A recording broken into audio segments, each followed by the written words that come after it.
Hey guys, Craig here from 814 UTV Suspension. Just wanted to do a quick video here on the shock installation process. So I've gone ahead and bolted one end of the shock up. This just happens to be on a Kawasaki Terex. On this model we run the shock inverted, basically the knobs up. It's best for clearance issues on this. Some of the machines, Honda Pioneers, we run them knobs down. A lot of the Yamahas, we run them knobs down. So it's just depending on preference and fitment as to whether we run knobs up or knobs down. Makes no difference as far as the shock performance goes. So like I said, I already went ahead and bolted the top up. This is just the way I do it. There's a couple variations of the way guys do the install, but this seems to work the best for me. So you've got the you've got the body end of the shock installed. Pretty simple. You're just gonna I've got my adjuster nuts run the whole way down on the threads. There's a thrust washer. I slide that up. Go ahead and take the spring at this point. Slide the spring up the shock. Everything's going to be loose here for a little while. You just kind of got to hold the shock together, but pretty simple. Slide the spring retainer on. I've already pulled the shock bumpers down on the shaft.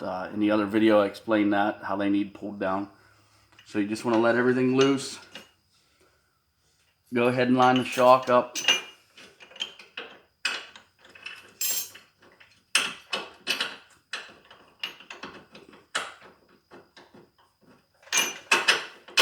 At this point, don't do anything with the spring yet. I'm going to go ahead.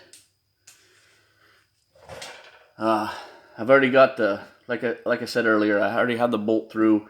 With the limiter strap package, you get some nuts. So you're just going to put the bolt through.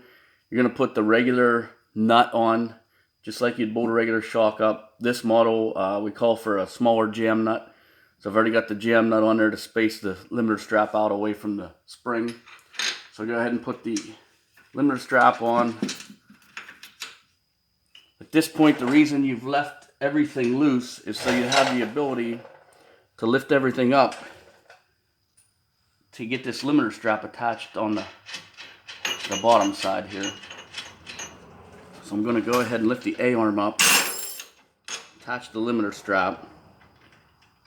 For sake of video, I'm not going to tighten these down right now. So at this point, what you want to do is you want to lift the spring up, make sure it's onto the adjuster nut. I'm sorry, just leave the spring hanging down on this model. You run the adjuster nut down, line everything up, and at this point, on a lot of models, we're going to start adding preload. A lot of models you can just turn the spring and the adjuster nut with both your hands. No need for the spanner wrench right now. A lot of times you put as much preload as you can possibly put on by hand. That's a good starting point. So there's nothing to measure when the machine's up in the air as far as preload goes. We don't do spring sag because of the limiter strap. You don't get a good accurate measurement because you're fighting this limiter strap. So the best way to do it, go ahead and put a given amount of preload on a spring. At this point, what we're going to do, put the wheels and tires back on, set it down on the ground. We're going to pull the ride height measurement. Ride height is defined from center of upper bolt to center of lower bolt with the machine sitting on the ground weighted. I've emailed the instructions over to you. You can find them on the website. You can pull up your model. I give a predetermined amount of ride height measurement in the instructions for your model.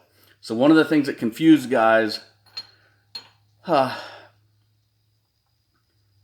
a lot of times when we set these up, we put about a 1/2 inch more preload on the spring than what it's going to call for. And the reason we do that is coil springs, when new, they go through a cycle, what they call a cycle. So the first 10, 15, 20, 30 miles, depending on the terrain you're riding, the springs are going to cycle. Basically, they're going to settle, and they're going to settle a 1/2 inch. So On like a Kawasaki Terex, we normally run an 18-inch limiter strap on the rear.